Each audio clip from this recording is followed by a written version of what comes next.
introduce myself as a man who loves God first, loves his wife second, loves two beautiful daughters third. I'm a creative at heart, love to just find new things, specifically things that people don't see every day. You own 3 companies, right? Would you say that at this point, you are already at 6 figures? I was a school teacher and I'm looking at my second born, coming into the world. We're in the hospital and I'm like, this is what I made as a DJ this year and this is what I made as a teacher this year.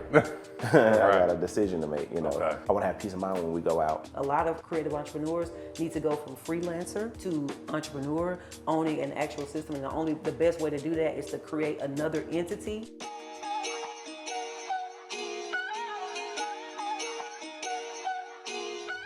Welcome to the Minding My Creative Business podcast, the #1 podcast for creatives to learn strategy, structure, and self-development. I am your co-host, Ron, ironically Jr. And I am your co-host, ShySpeaks, and you are in for a treat on this particular episode because, y'all know, I always say it, but this is about to be fire. Why?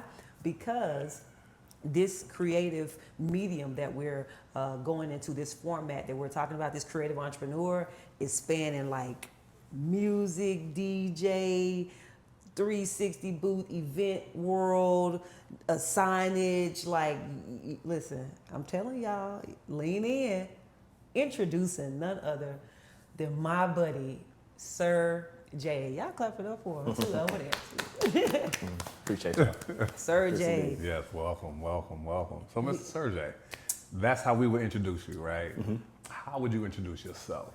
I'll introduce myself as a man who loves God first, loves his wife second, loves two beautiful daughters third. I'm a creative at heart, love to just find new things, specifically things that people don't see every day, and figure out how to get it out to them, and then use that process of getting cool things to people to help other people do the same thing. You just want to create things, be cool, Right. help cool people. That's I it. love that. That's it. Right. That's it. I love that I too. love it. I love Love God, love his wife, his kids, beautiful kids. That's beautiful.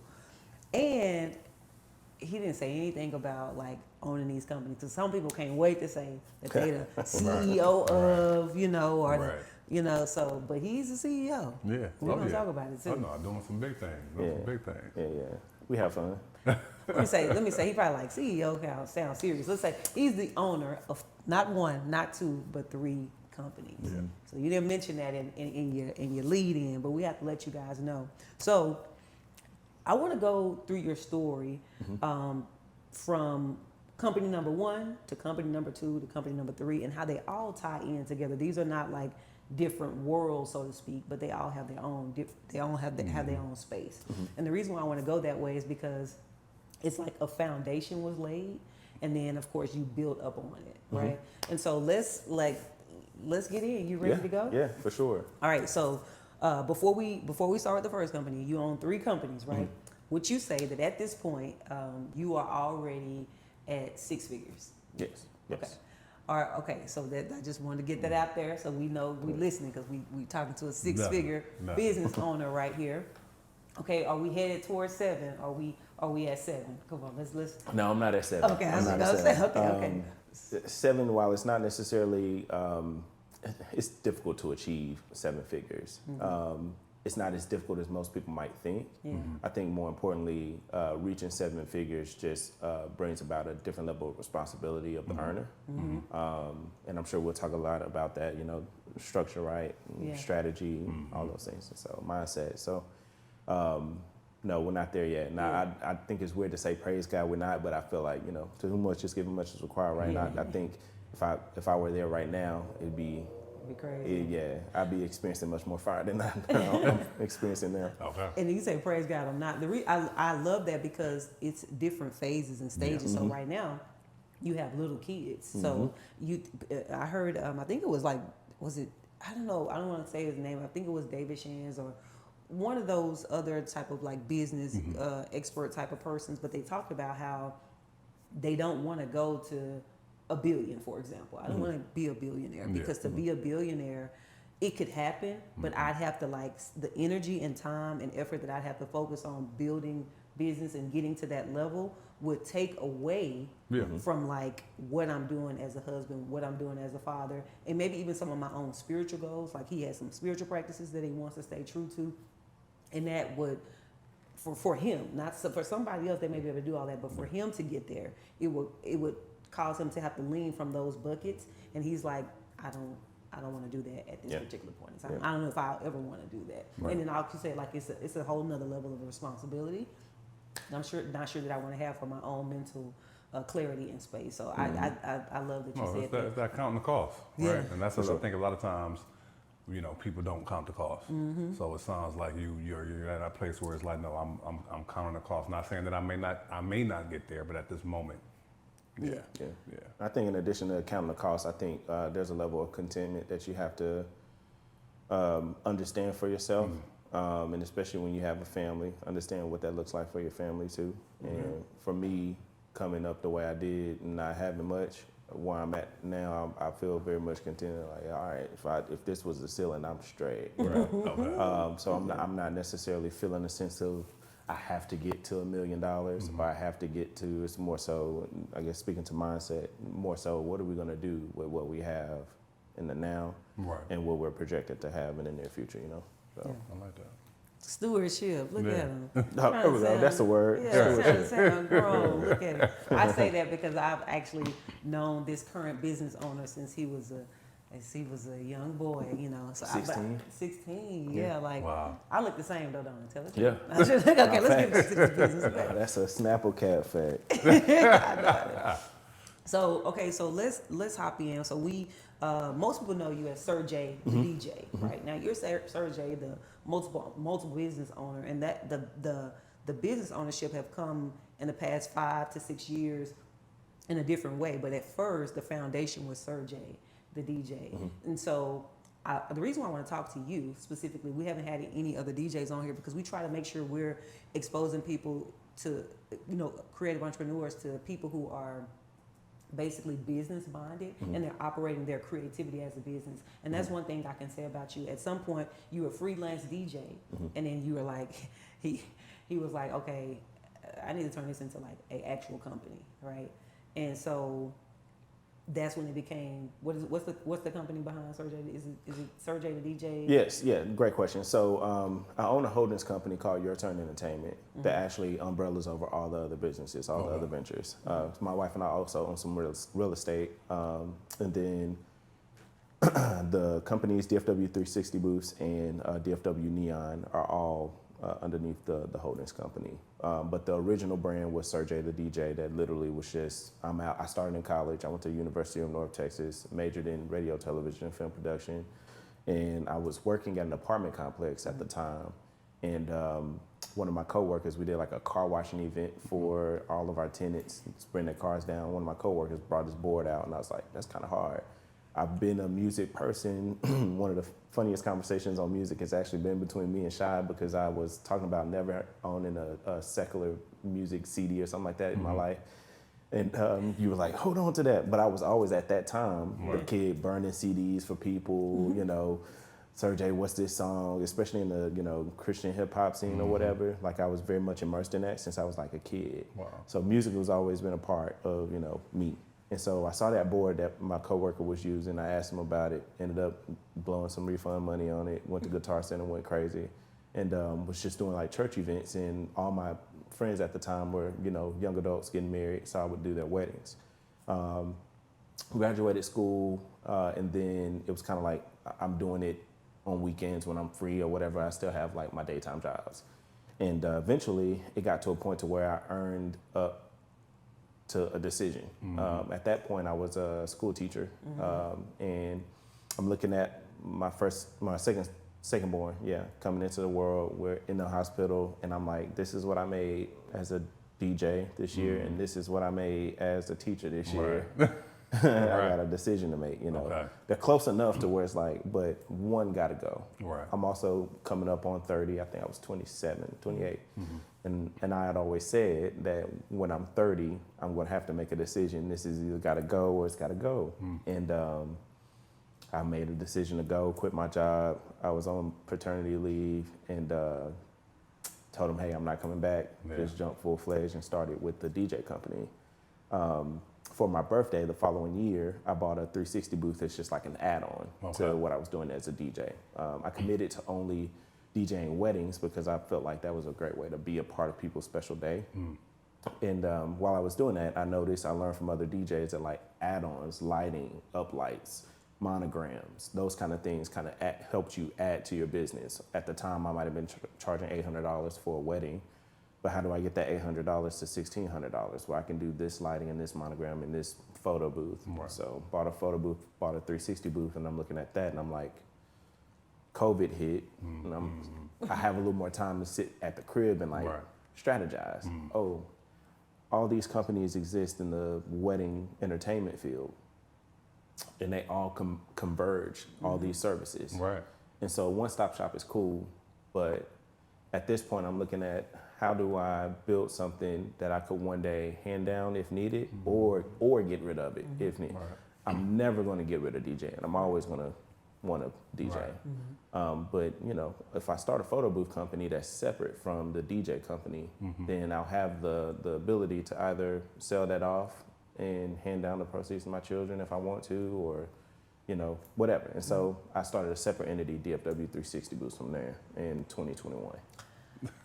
Go ahead. So here we go. So he says, I was trying to increase the value. So I have Sergey the DJ, which is not just freelance, and at some point that became an LLC. This is an actual DJ company. Right. And then it's like, okay, I need to, most people when we have them on here, when they get married or they had them kids, they start figuring out, okay, how can I make more? That's it. One part that he's not saying, I remember being on the phone with you one day, we were talking, you were like, before you bought you was like, man, you said I just spent some money on the booth. I don't know if you remember that. Yeah, you was like, It was man, crazy too. he was like, phew, but I think it's gonna work because, and he was explaining to me how if you, like you said, be a one-stop shop DJ, like that's one thing, but everything is wrapped around Sergey the DJ. How can I take one of these and it's its own separate company? And he made that you had something you want to say, but I know because I know how you. No, you already know how I go.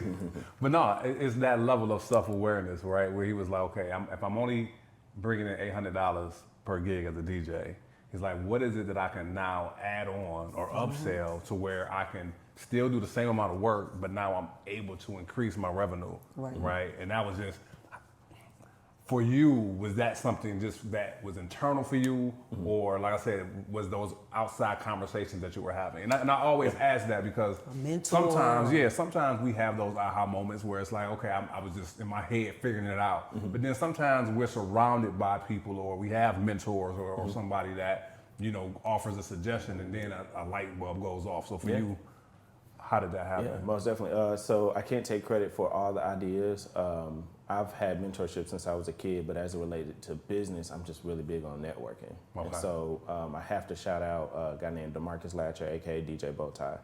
He's the GOAT to me. Like he he agreed off of a random DM for me to just like go sit down and have coffee, and he just gave me the game, which is unheard of in a lot of industries. Hey, let me, you know, sit down with my competitor and show them how to do it.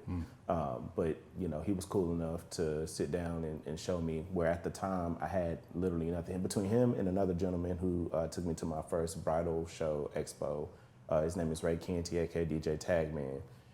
He was looking to actually build his business out and have DJs work underneath him. So, and he was our wedding DJ. And so I was at that point, again, we just got married, hadn't had our first kid yet, but I was actually thinking about quitting DJing when we got married. And he's like, nah, come with me, you know. So Ray, at that bridal show, is where I first saw, these are the additional add-ons, the things that he sells outside of just, hey, I'm a dope DJ and I can make these blends and cuts and scratches work. I can also provide this love letter sign or, you know, monograms, blah, blah, blah, blah. And so I learned a little bit from him, working with him. And then DJ Bowtie, he kind of, because he's a really dope DJ, he kind of sat me down and showed me like, this is how I price all these things. And so from building out the wedding DJ side of things, I credit those two for like giving me those ideas of like how to build that out.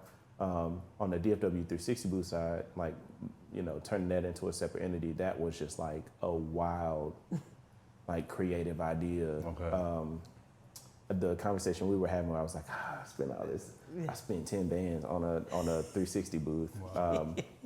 And it was wild because it was, if I do it, I want to have the best equipment. Like I don't want to get out here and play around with people. I'm not buying any, I didn't even know what Alibaba was at the time. I'm not Amazoning anything. Like I want to have peace of mind when we go out. And so I bought the first booth, it was 10 grand, but I had a little bit of a background in like videography. I went to school for, production. And so when I first saw a 360 booth, it had a phone on it. And I was like, okay. And then I don't think I ever saw a GoPro after that, but some people have GoPros too. And I'm like, why not put a A7S III on there and shoot this 4K 120 and do that? Right. Now, crazy idea because now I'm editing these large files for people at their weddings. I'm going crazy, right? But again, COVID hit. I have a little time. I can do this little social distanced wedding, do this video, 30 captures or whatever, edit it and go crazy on social media too because I have the time. And so that's kind of where the idea of the light bulb, as you put it, went off on DFW 360 booths more so than like the Sergey the DJ. So I can't credit all my I guess blow up situation on the DJ side to myself. That wasn't entirely my idea. Right. No, that's dope. Good. I think, first of all, when it comes to strategy, like you said, first of all, how can people want to figure out how they can make more? And sometimes making more is not doing more. And so Sergey, being a DJ and me knowing him for many years, he used to help me sometimes. He would come DJ with me as an artist, and but that may be on a Friday night or that may be on a Saturday. And he realized I had other DJs that I could call, but he was like, sis, you're gonna probably have to call them because I'm gonna have to say no to this because I'm about to make money over here doing this, and I want to focus in this lane, and I want to actually be just a wedding DJ. So I think that's one thing too. You have to say no to something. The second thing is so he could have tried to just do more, I just need to be working with more indie artists like her, and I'll just be doing more. But at this pay rate, it'll take how many of these to make the money I'm trying to make? So it's or I can focus over here because I'm already getting these gigs, and I'm making more money here. That's first of all recognizing. Yeah. And I think people don't sit down and they don't mind their business in that way, saying, okay, if I'm making 200 over here, and then that's going to top that time. But if I say no, and I can go do this wedding for 800, I just increase my income by $600 on a Friday night. Yeah. Number two, how can I go from 800 to 1600? How can I be more valuable? How can how can I add more value to this product? And so you didn't stay longer. You didn't, it's the same amount of time I'm going to be there, but I'm offering more. But that required him to have to invest in those things. So he's like, I can just add uplighting. You didn't add uplighting. You had to invest in the uplighting. You had to pay for the uplighting. You had to pay for all these different things. And I think a lot of times the misnomer when it comes to creatives, unlike any other industry, we think that we're just going to create our way into success. And some people do that just that one level of, I'm just going to scratch to the point where I'll let, you know what I'm saying? That. You're going to scratch your way into $1 million, which maybe somebody did, but it's or I'm going to be creative in a different way. And so now I moved to the 1600. So I think that was something that was worth pausing to talk about, saying no to certain things, so that you know where the main income is coming from, so that you can actually have a niche and a focus, and then increasing your value. And then the last piece where we introduced the DFW 360 company, deciding at that point that I'm going to not attach it to me having to be there, right? Yeah. Because that's the thing too, how we're helping creative entrepreneurs, we have to help them move from freelancer to entrepreneur, meaning that I don't own a job, I own a system. And so now I can own this company, and I can create this 360, this is the way we do it, whatever you said about f-stop, some kind of camera, something, that's a certain thing, what time we get there, what time we take it down, how much we charge. At this point, moving it from being a wraparound service that's attached to you, the DJ, until now it's its own entity. You don't just own it as a job, this is my job, I own it as a system. And so it has its own system, it has its own invoicing, it has its own book of business, people that's reaching out for specifically that. They may not need a DJ. They may specifically just need a 360 booth, and I don't have to be the person that go and operate it. I just got to figure out what our system is and let somebody else go. And I think we want to talk about that. I feel like it's so important for us to do this Minding My Creative Business podcast, because a lot of creative entrepreneurs need to go from freelancer to entrepreneur, owning an actual system. And the best way to do that is to create another entity that can operate outside of your hands doing it. So, so you started this. Well, let me say this: before you started DFW 360, did you have some people like operating the booth, kind of still up under the Sergey brand at that time? Yeah, I did. So, as Sergey the DJ, whenever I would book a package that included a photo booth or a 360 booth, I actually brought on 2 people. The first 2 were co-workers of mine at the school I worked at. Okay. So the school librarian, who was an aspiring photographer, and then my dog Dame, DJ Dame. He's been DJing as long as I have. We both teach similar things, actually. He's just 7th and 8th grade, I'm 6th grade. And we chit chat. I run in this room all the time for lunch, and we talking about gigs over the past weekend, whoop de whoop. And so I would bring them in to help me run the photo booth while I'm DJing if they're free. And again, in the interest of all of my companies being there to serve those who are affiliated with it, she's now my assistant. Her name's Marie, but she was actually my first photo. She was the librarian, but she wanted to be a photographer.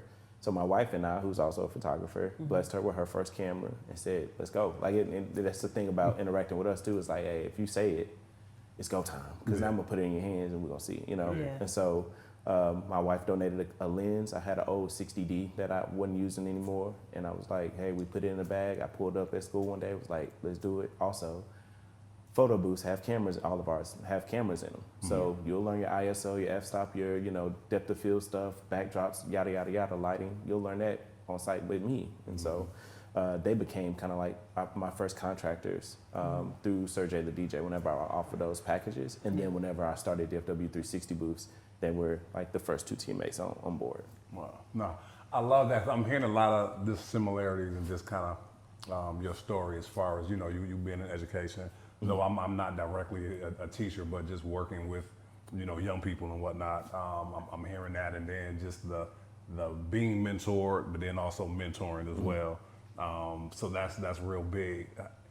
No, it's my mind all over the place, because I'm like, I'm loving hearing that, right? Yeah. Where it's like, because you're investing in them personally as well as professionally, right? So now you're setting this young lady up. Well, she's a librarian, right? But she has this desire and this passion to be a photographer. So it's like, well, hey, come help and support me, right? So now I'm getting an asset, right, that I can utilize, but also she's developing skill sets that now she's developing and can grow and do other things outside of you. But because you've invested in her, there's some loyalty there as well, to where now she comes on another capacity, i.e.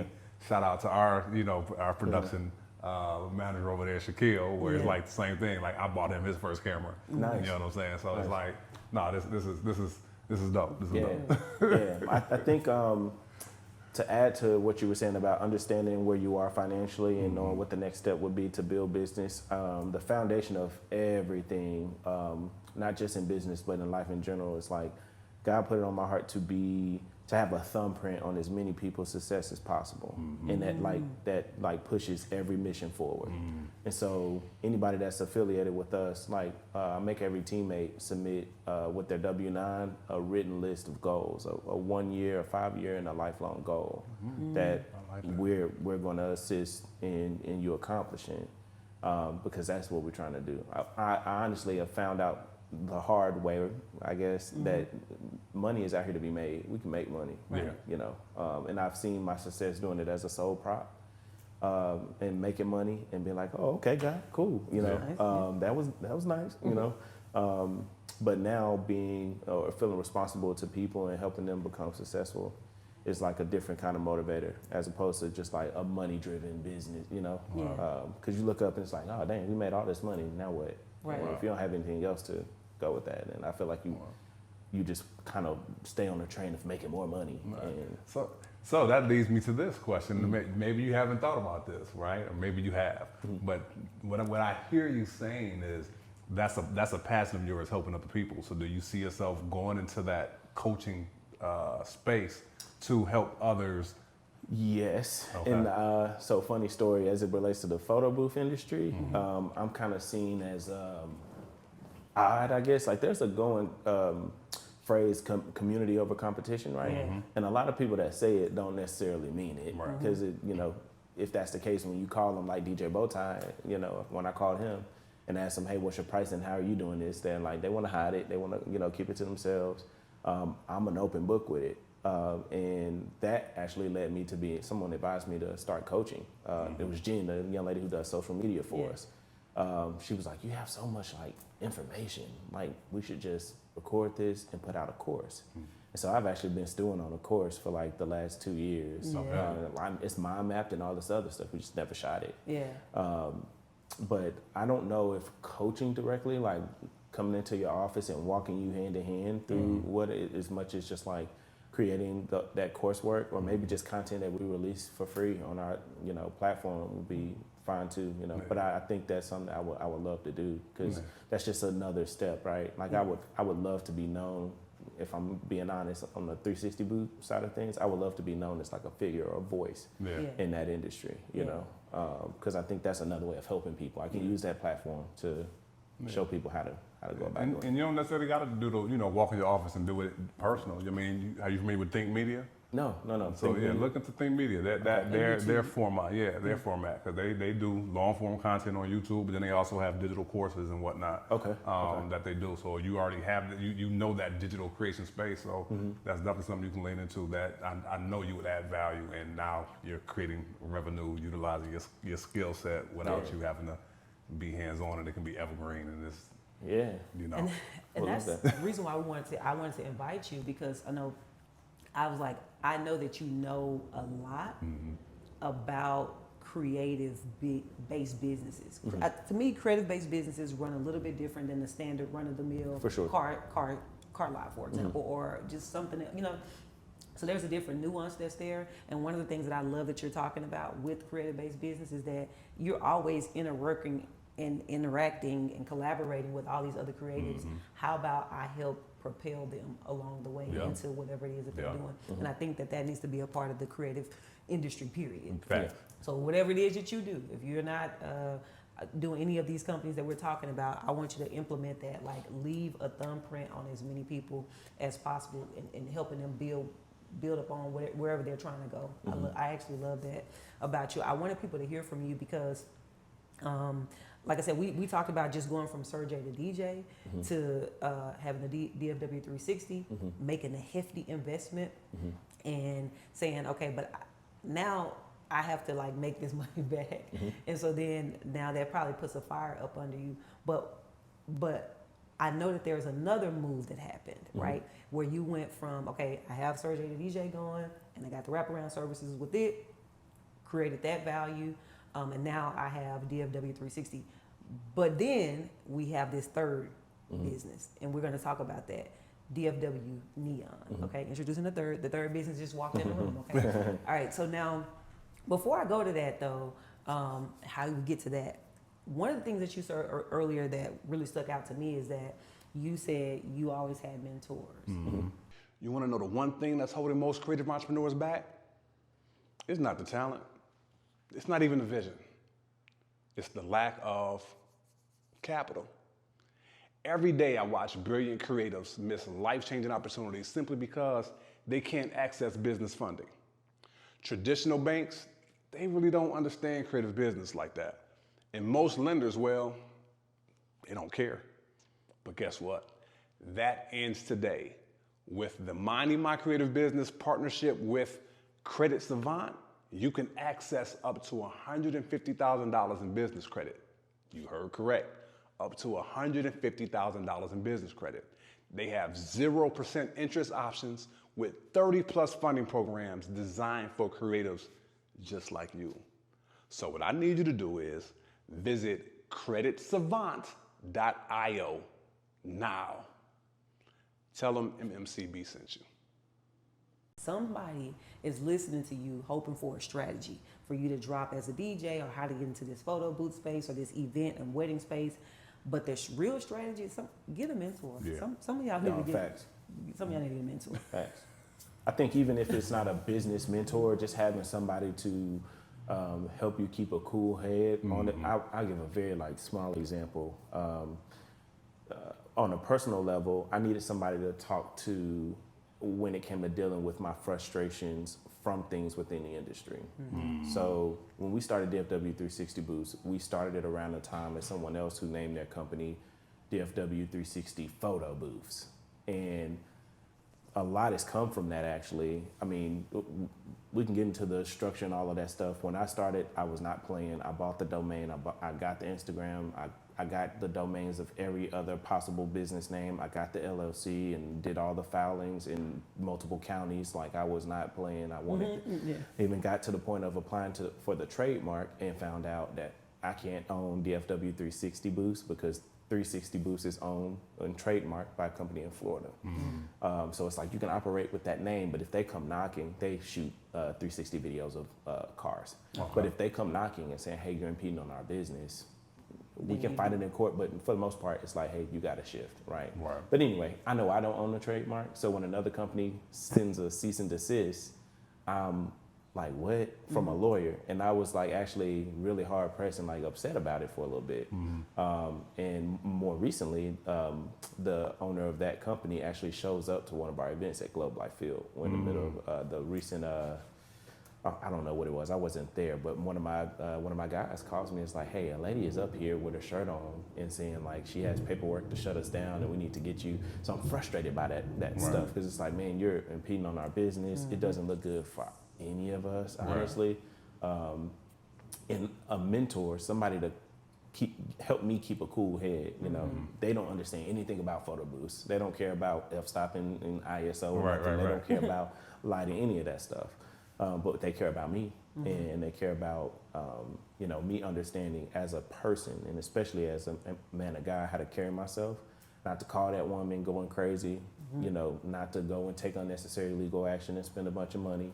You know, mentors can kind of, they're there to help you in that regard. So having them within the industry is great, and I have to. Having them outside of it is just as great, in my opinion. Nah, you didn't took me down somewhere else. I want to know how did that? I want to know how you rectified that situation, because that's big, right? Because that's you're talking about IP, right? But yeah, I ain't gonna go on. We have to talk about it later. It's a very quick answer. It's not. It's nothing to be rectified. My lawyer, when the cease and desist came, I'm in the middle of trying to trademark, so I'm like, the initial contact was through DM. And so I'm like, I'm not even taking a DM. See, I probably saw it months after it was even sent. But then I just took a screenshot, sent it to my lawyer. He said, ask for a registration number. They couldn't provide it, of course, because it's already trademarked. And so my lawyer advised, hey, don't give your money or attention to that. That's not real. That's not something to be upset about, which also helped me in addition to the mentor school in my head. It was kind of like, hey man, just go do your thing. Continue to go help people. You know, because you already took care of everything you need to take care of. And that's part of it. Preparation is key. So, for sure. And having a lawyer to tap things in. We talk about having structure. Sometimes I want to talk about the back office of things, but that's a part of the back office too. Is at least having somebody on hand that you can reach out to handle things for you. And so like you said, in this case, it's like there's really nothing to handle, because sometimes people will make legal claims that they don't really have anything. You can't, there's no stand up on it. But I didn't want to go off in it because I didn't know how. Plus, I've not mingled with those people. The closest interaction I've had was, again, my guy a couple weeks ago. You know, they bumped into him there, and he did a great job of diffusing the situation. He walked away from the activation we were managing. She walked off or whatnot, and he called me and let me know, and that's it. You know? I'm not, no restraining orders or anything. I actually still wish them well. Like, I think there's such thing as, it's going to have to be a such thing as us both existing, and that's fine. You know, there's a Dove soap and there's a Dove chocolate, and that's fine. You just gotta okay, so because I wanted to get, so you talked about activation. So you had to now, when you take on this new company, right? So you now have Sergey the DJ is wrapped around with you with the photo booths. You have contractors, but now you actually have the DFW 360 Rentals. It has its own brand. It has its own name. It's its own entity.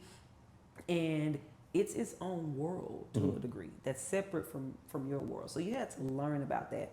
I want to ask you a self-development question. How did you get your mind wrapped around how to do an activation or how to offer some kind of service to people that's, general or custom? Like, how did you learn that? Now, I know how you was exposed to it because earlier you said you went with somebody to like a wedding trade show. And that's a strategy too for people. I would encourage people to go position yourself in areas. So that's that. If you didn't get it, rewind it back. We're moving forward now. How did you, because you had to develop like a whole nother skill set to run this side of things. What was that like for you? So as it relates to activation specifically, that idea was coupled with an inquiring client and my creative madness. They had reached out to us from Atlanta and they were like, hey, we're coming in town to do our national convention for 4 days. Have you ever done something like this before? And it was an activation from ESPN. And I was like, no, but yeah, right. And so I literally was like, that's dope. I got a better idea because the activation was actually not a 360 booth activation. It was just like some trussing and ESPN signage all over it. Okay. But I started reaching out to my connection points, which network, this is the beauty of networking. I can literally just get on Facebook and be like, who y'all got? And recommendations come my way. But I'm also, I can't believe I didn't mention this, I'm the co-director of membership for the National Association of Catering and Events, and the Dallas-Fort Worth chapter. Okay. And within NACE and a few other guilds that I'm in, I have a great network, to find something if I need it. You weren't in those things, so this. Well, at that point I was. So, you had to learn to get in this stuff, to know about. Oh yeah, for sure. I started with one called the Chic Network, very small, community focused, but great network within the industry. And within that, I was able to just like reach out and say, hey, who would you all recommend? And someone recommended, who is now our main manufacturer for a lot of our activations, recommended her or that company overseas, and we knocked it out the park, got that activation. We've done that event every year since. Wow. And that was the largest contract at the time too. It was 5 figures. Right. it was nice. A 5-figure deal, like a 1-day deal. It was a 4-day, 2 days of operation, but it was a 4-day contract. Right. With set up and strike and all that. No. 5 figures. So mentoring and networking is kind of what I'm hearing. Is like, okay, now you have that mentorship, but then it's also important to network, and you can't network at the crib per se. Right. Right. You got to go outside. Absolutely. Right. You have to go to find what different events are going on within your industry, and sometimes without that's not an industry, right? There's some things that may make sense where this is complementary to this industry. So let me go and see. So no, that's key. That's huge. For sure. Okay, so you started getting in networking groups and learning about it that way. Did you like take any courses? Did you get like mentors specifically in that space? Like, what did you do to learn everything? The cool thing about the networks that I'm in is they have educational meetings regularly. And so let's just take NACE for an example. They meet on the first Wednesday of every month. And they're educational meetings, and then they also have happy hours in between. So it's nothing but networking at those happy hours. But at the educational meetings, there's a speaker that's flown in from wherever. They'll talk about how to, get your CPA or your affairs in order and why you should have a CPA. Or recently we had a meeting, my guy Saludo, who's actually my trademark lawyer, he does life planning, estate planning. And so he came and talked about how that can be structured for entrepreneurs. And so at those educational meetings, you grab a lot, and then while I'm there, I'm chit-chatting with people who do this and that. I set up a coffee meeting on the side with them too, and just kind of learn that way. And I also got my mentor, shout out Lance Patton. He's a great DJ, but just a phenomenal guy. He's like a human chat GPT. He knows the words. Like I aspire to be like him. And so I met him in a networking deal and just asked him straight up, will you be my mentor? And so. Okay, so we didn't get a chance. We haven't talked about this acquisition, and we have to talk about it because I call it. At first, I was just saying it's another company, but what I didn't say is that this creative entrepreneur created 2 companies and then decided at some point, with all this knowledge that he has, to acquire another company. Tell us about that. Yeah. It came by way of a gentleman I met. I call him a friend. I met him through the networks as well. But we were doing lunch like we do every now and then, and he was like, "Hey, look, I'm going to sell this. I haven't told anybody, but I want you to have it." And he told me the reason that was the case is because he had been paying attention to my business in a way, growing the team that I have. I got a photo booth company. Neon signs go hand in hand at weddings. People, the Williams, the Spears, the whatever. And so he's like, I want you to buy this. If, think about it, pray on it. I know what you're going to do. You're going to pray and talk to your wife. And I did that, and I decided it'd be a great, opportunity to acquire something. I low-key had an aspiration to acquire a business, and I also have always wanted to, like I mentioned before, sell a business. But I guess I was kind of putting the cart before the horse, in that I always thought about like selling something that I had built from the ground up. I never thought about acquiring anything until the opportunity, showed its face, and so.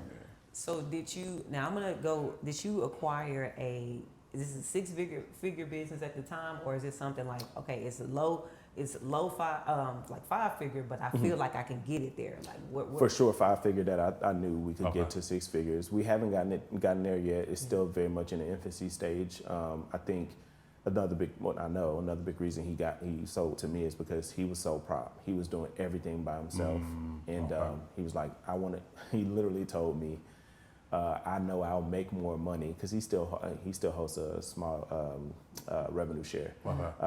He's like, I know I'll make money selling this to you and maintaining a small percentage than I would trying to hold on to this myself. And so he was like, because you've got a team and y'all can go out and do it, And so it again, still in infancy stages, but we made the acquisition happen, and then now it being linked to all of our other brands underneath that Your Turn umbrella. I think we'll get it to 6 figures pretty soon. But that speaks volumes to just you and kind of, what you bring to the table, right? The fact that he said, I want to sell this to you, right? It's not that it's like I'm selling it, and it's like, no, I want you to have it. Name in the hat. It's like, so he saw, like I said, just your character and your work ethic and things like that over the years, and seeing what you've done with your businesses. So just as a man, how did that make you feel? Oh, it made me feel great. Okay. And it made me feel great to be tied to something that was well known. While it may not necessarily have had great books and made 6 figures and all of that, it was a very well known brand, especially within our industry. And so that was great. All right, so we are like, I feel like we have so much to ask, and so what I'm about to do, and we're almost out of time, but what I'm about to do is take you through a rapid fire questionnaire. Okay. So because I got to make sure that people get this juice before we out of here.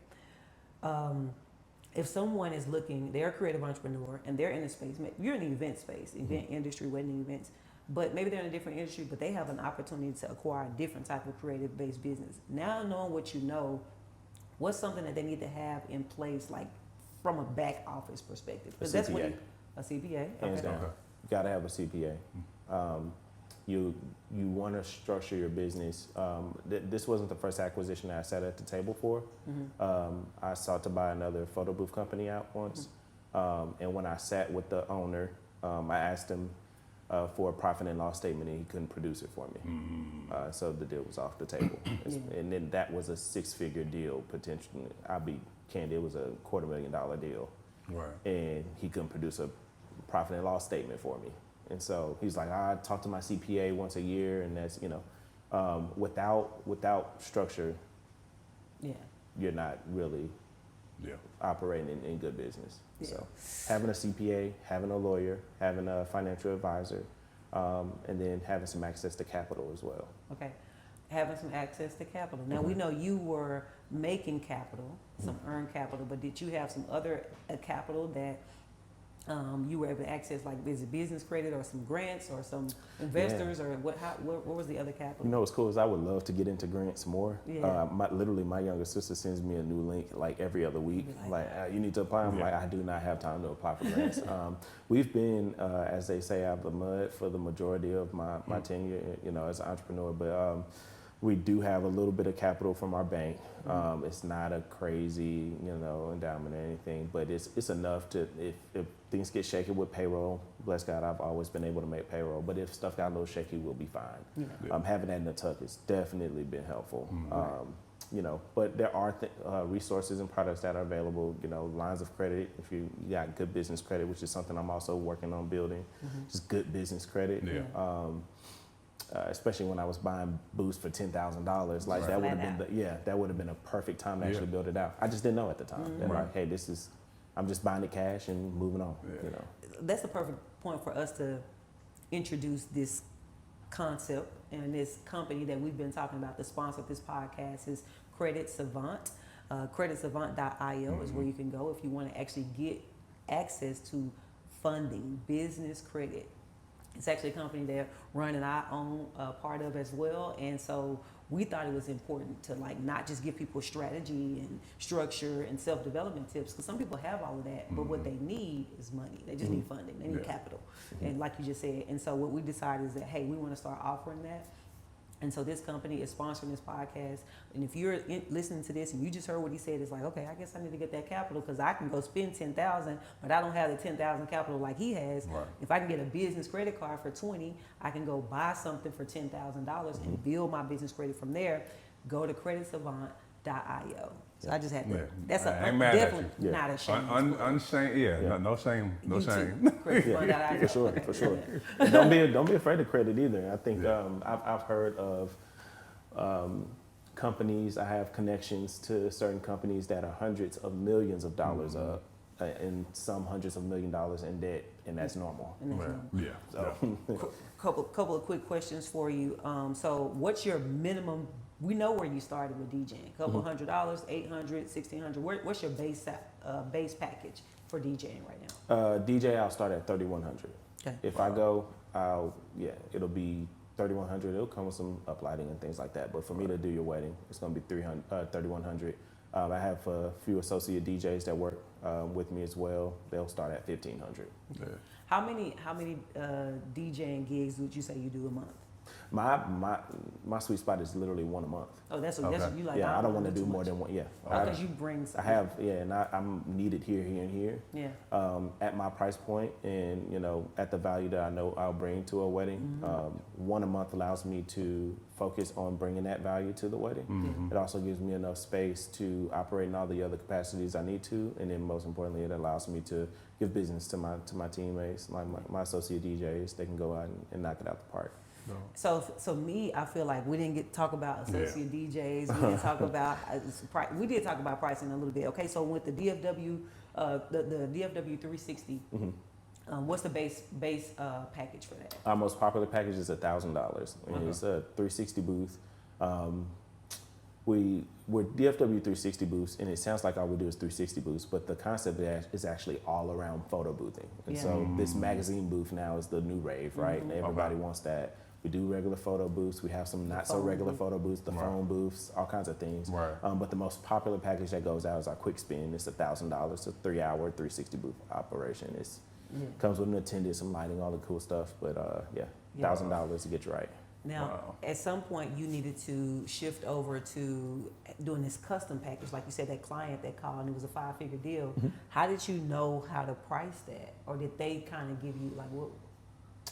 Oh, that's a great question. Because we've had different things happen for different deals. On that particular one, with the ESPN deal, I figured if you were sending me this, you have some money. And shouts out to the young lady who, she was over diversity, equity, and inclusion for that business, and she yelled at me over the phone because I was kind of trying to be nice, and she was like, "You're a small business, right?" And I was like, "Yes, ma'am." She was like, "Well, they're not. They got it."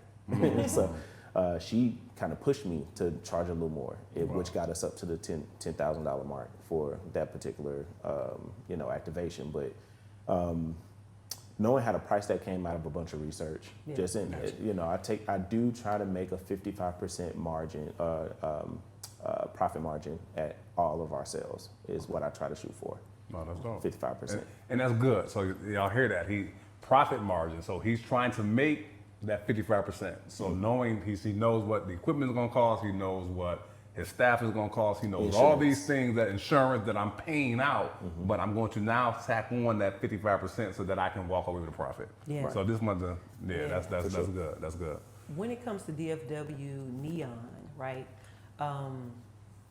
Okay, so with that, like, what's your, like, what, I know, we know you say your goal is like six figures, but what's your goal as far as like the amount of volume you want to be able to, because the volume is based on like the team to support it. So you have to advance your team. So what would be the sweet spot for volume for you for that? In terms of like what kind of revenue we bring in, or how many you produce per month? Like, man, that's a great question. We just started warehousing in Irving, and so now that we're structured in a way that we can actually run all of our rentals, because we do rentals and customs. Yeah. Now that we can do pickups and drop-offs at our building, the sky's the limit. Yeah. I really don't have a cap on it. If we were doing 10 rentals a day, Yeah. I would be just fine to do that starting tomorrow. It's just more so about the marketing to get that off the ground. Okay. And what's one tool from a back office perspective that you feel like you have to have, like, to run Oh your God, a business? CRM. Yeah. You have to have a good working. I mean, if you're going to be in anything service related, especially, you gotta have a good CRM. That's a customer relations manager. Is vital, and have one that's specific to your industry, because they'll have certain features and settings that really help you create a solid workflow. Automation has been a major part of our business's success. Even before I came here today, just making sure that all the emails went out to get the custom designs that we need for enclosures and activations.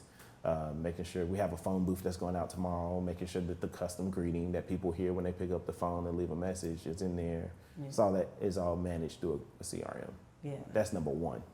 Yeah, Number one. Okay, I had to put you through some of those questions so that when the people listen, they're like, okay, I'm taking this in, I'm taking this in. For sure. But I know we would love to keep going on, and we may have to have you back at some Oh, point. please do. I'd love to come back. So at some point in time, Definitely. because especially as you're growing and expanding and even reaching into the place of like figuring out how to even help more creatives than the ones that you're able to immediately impact. I'm sure you're going to have so much more to say. But I just want to say this for right now. Thank you for everything absolutely. that you Thank said you for here. having me.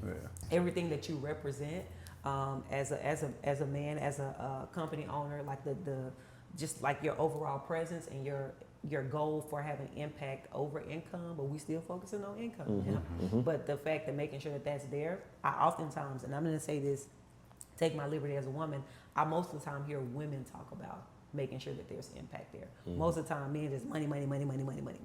And so it was very enriching and encouraging to me to hear you say that. So I just want to shout out. So thank you so much for coming on the Mind and My Creative Business podcast. Absolutely. Thank So, you for but having me. before we go, right, like as we're wrapping up, what's one thing that you want to leave our audience with, where it's like, okay, if you get this one thing, you'll be good. I mean, we know it's more than one, but if you could just narrow it to one.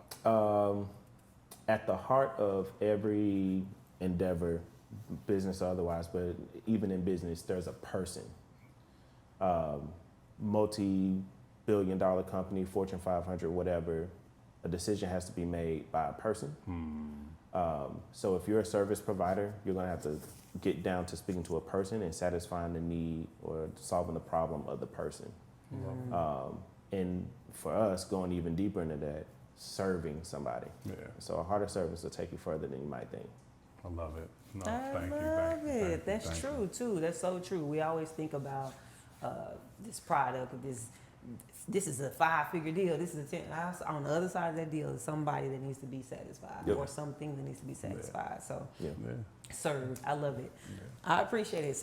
So thank you for giving our audience that, and to our audience, I want to thank you guys so much for sticking with us this entire time. Thank you for listening to everything that he had to say. If you're a DJ out there, and you're trying to figure out how to grow, maybe it's a price increase, maybe it's wraparound service, maybe it's starting an entity outside of another entity, maybe it's an acquisition, but just know that there are funds to be made out here for DJs, for the creative mind. It's basically what he said is he's just an overall creative, right?